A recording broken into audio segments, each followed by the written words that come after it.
Halo semua, perkenalkan nama lengkap saya Maria Yosefina Kewa, NIM 2001040032. Saya dari kelas Mikrati Cinde. Selamat menyaksikan. Selamat pagi anak-anak. Pagi Ibu. Apa kabar kalian hari ini? Baik Ibu. Oke, sebelum kita memulai pembelajaran kita hari ini, Ibu meminta kesediaan teman Aci untuk berdoa. Baik, sebelum kita mulai pembelajaran kita pada hari ini akan berdoa bersama dari perkataan kita masing-masing berdoa mulai.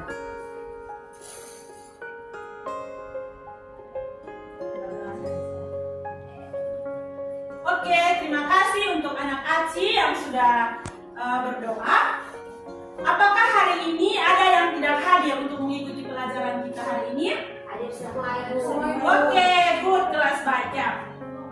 Oke, Ibu mau bertanya sedikit dulu ke kalian. Ada yang sudah pernah pergi ke sungai? Ada Ibu. Oke, baik. Anak putra. Nah, ketika anak putra pergi ke sungai, apakah anak putra menemukan bebatuan yang permukaannya itu licin? Bukan Ibu, Oke, mengapa dia itu bersifat licin? karena di permukaan batu itu sudah ditumbuhi lumpur Ibu. Oke, bagus sekali jawabannya.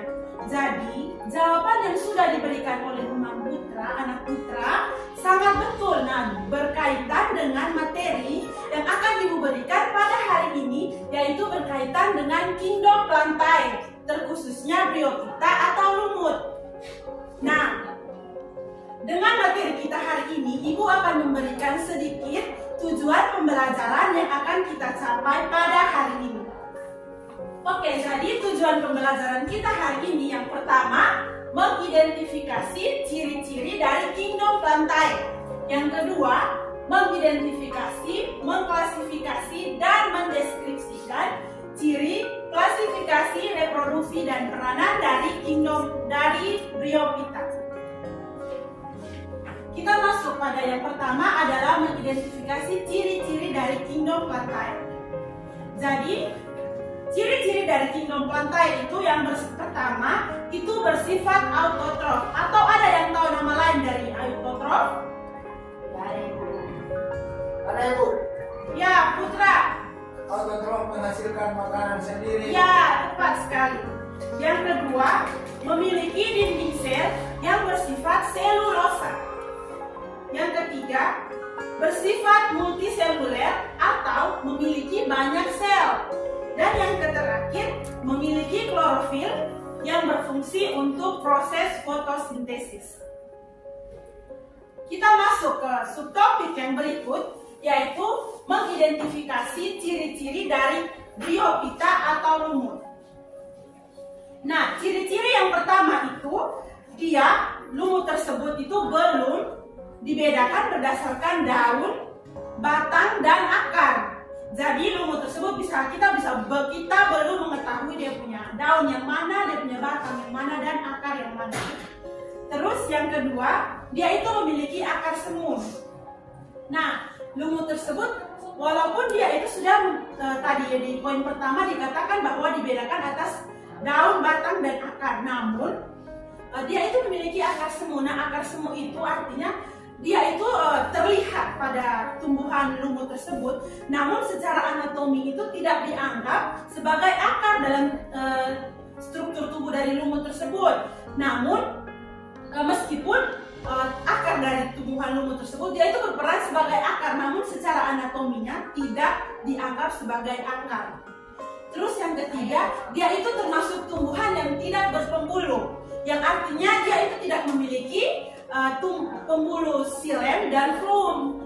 Terus yang keempat, dia itu mengalami pergiliran keturunan atau metagenesis. Oke, kita akan masuk ke subtopik yang berikut, yaitu mengenai klasifikasi dari bryophyta atau lumut. Di sini ada yang tahu klasifikasi dari bryophyta ada berapa jenis? Oke, anak Novi. Yang pertama itu ada lumut daun, yang kedua itu ada lumut hati, dan yang ketiga ada lumut tanduk. Ya, jawaban dari Novi betul sekali. Jadi, yang pertama, klasifikasi yang pertama itu ada bryophyta. Bryopsida atau lumut daun. Nah, Ibu akan menjelaskan sedikit struktur dari Bryopsida atau lumut daun. Yang pertama, itu tumbuhnya kecil. Yang kedua, berbatang semu tegak. Yang ketiga, lembaran daunnya tersusun spiral.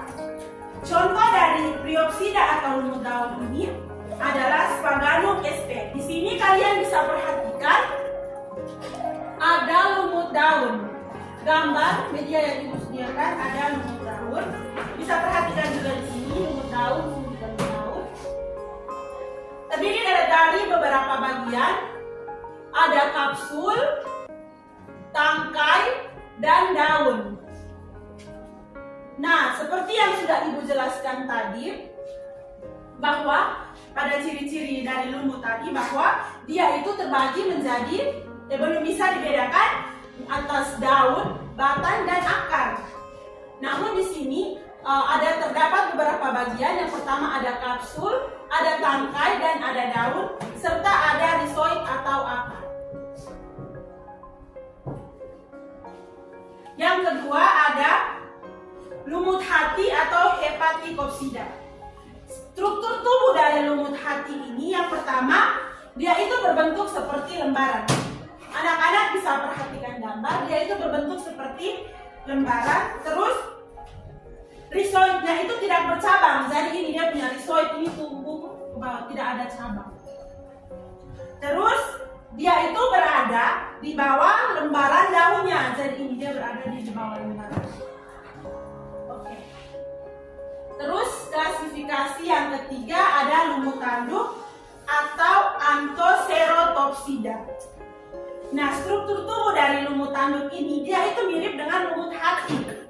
Namun perbedaannya, lumut tanduk ini dia memiliki sporofit yang memanjang dan tumbuh seperti tanduk.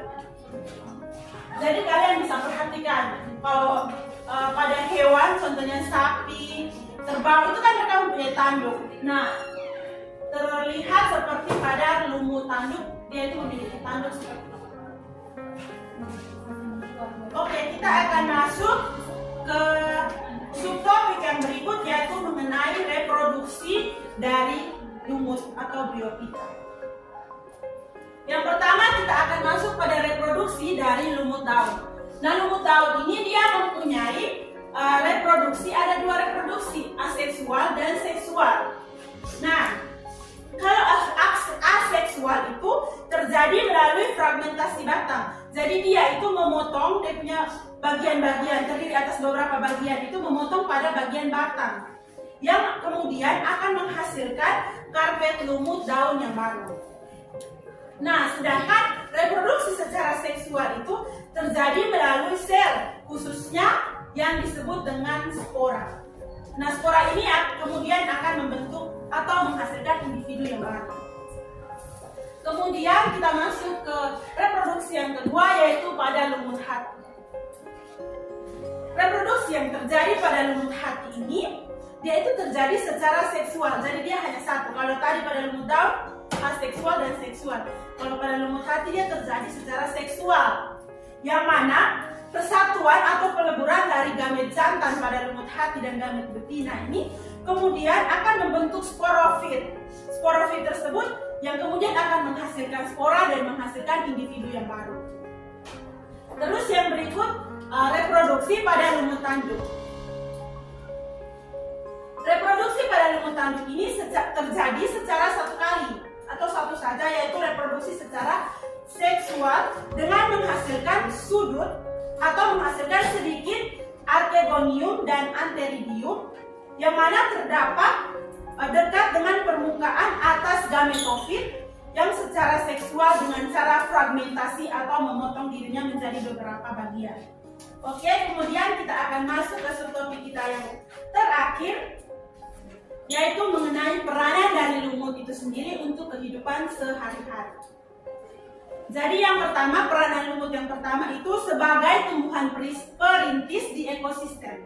Jadi tumbuhan lumut ini dia itu bisa hidup dalam kondisi yang kondisi apa saja. Jadi bisa kondisi kering, bisa kondisi lembab, dia bisa tumbuh. Terus yang kedua, menyerap air sehingga bisa mencegah banjir dan juga kekeringan. Jadi ketika hujan turun, itu air hujan yang turun itu kemudian akan diserap oleh lumut, sehingga nanti ketika terjadi musim kering, maka struktur tanah yang ditumbuhi lumut tersebut itu akan terlihat lembab. Terus yang ketiga, bisa dijadikan sebagai pupuk kompos. Nah, karena sifat dari struktur dari lumut itu kan dari bersifat lembab toh, jadi dia itu bisa dijadikan sebagai pupuk kompos. Terus yang terakhir, sebagai obat untuk peradangan hati atau orang yang menderita penyakit hati. Penyakit hati dalam hal ini peradangan hati ya, bukan sakit hati.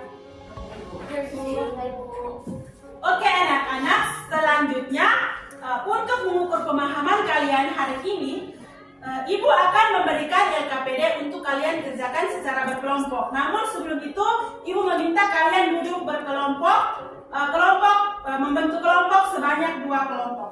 Silakan dibentuk.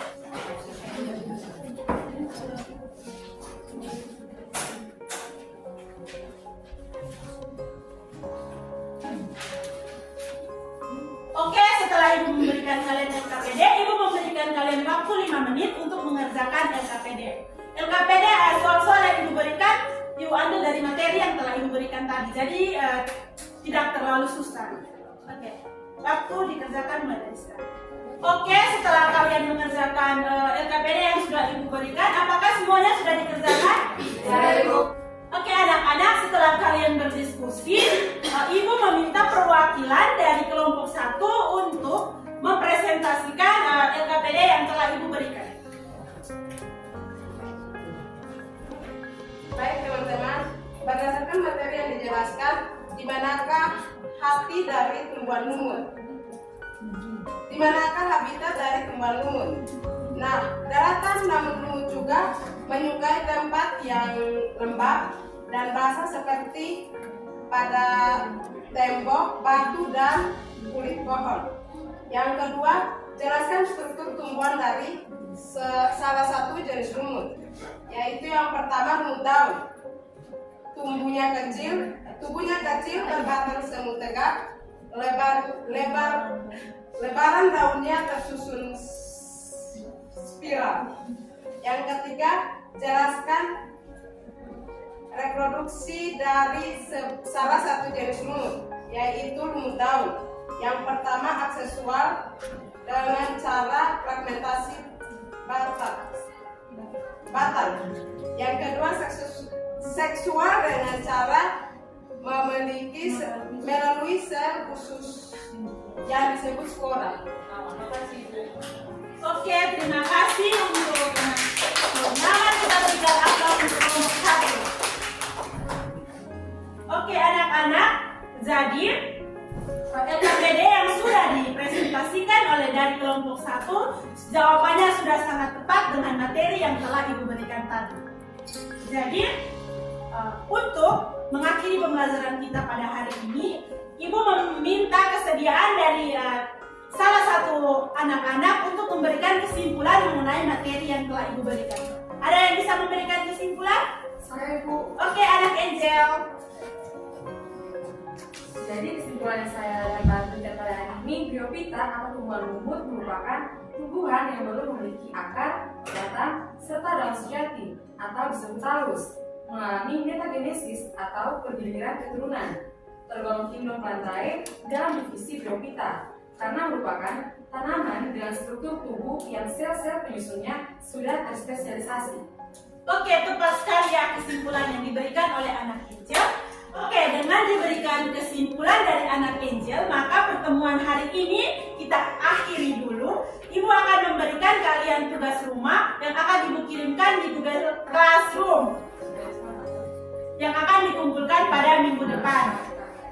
Karena di awal pembelajaran kita sudah mengawalinya dengan doa, maka di akhir pembelajaran ini marilah kita mengakhirinya juga dengan doa. Ibu meminta kesediaan anak Aci untuk berdoa. Baik, sebelum pembelajaran kita masih berdoa, menurut agama dan kepercayaan kita masing-masing berdoa mulai.